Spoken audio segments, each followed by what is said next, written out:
Hello lovely people. So we have this lotus plant. It's raised from a seed, from a single seed.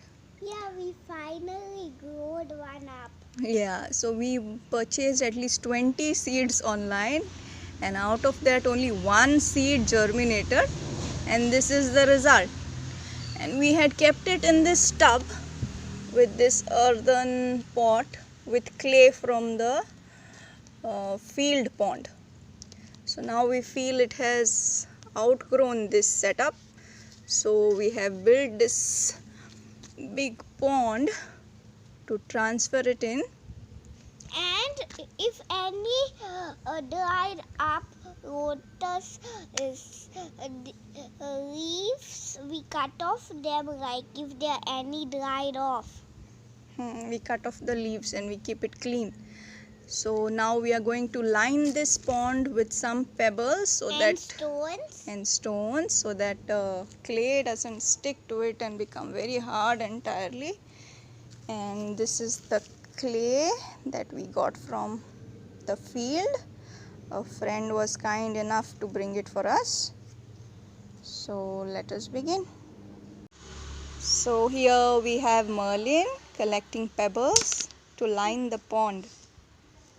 Hi. So we are lining the pond up with some pebbles, and let me tell you something about the construction of this pond. It was done for me by the local masons. And I'm putting some stones in the bucket. Yeah, and she is collecting some more stones and pebbles in the bucket.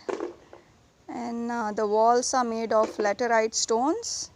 The floor is made of concrete, and then they have waterproofed it so that the water doesn't seep out. Yeah, and here is the last time when Mama made it. So then I read that because of the cement, if I put water, the water would be very alkaline and it would damage the plant.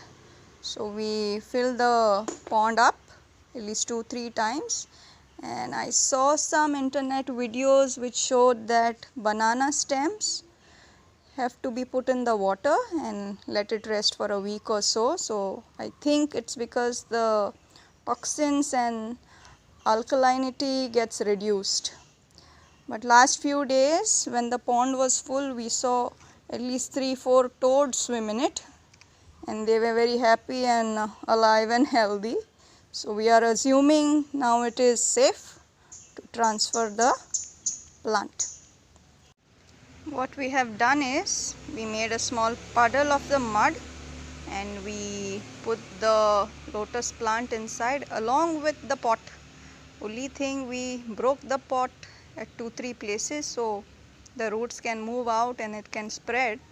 But removing it from the pot meant disintegrating the root system, disturbing it very badly. So we thought we will leave it in the pot but crack the pot at 2-3 places so that the roots can spread out. So that the roots can spread out. Now we are going to just put some more mud around and then fill it up with water.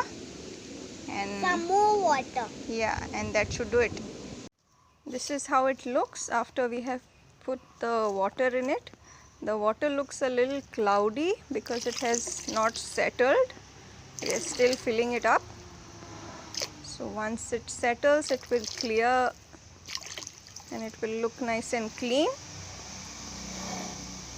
The next video we are going to make is when we are going to introduce some fish in this so that they keep the pond clean. Some dirt feeders. And we are also going to show out our plants. Yeah. So please like and subscribe our channel to see many more such videos. And of our fish you might see later on. Thank you.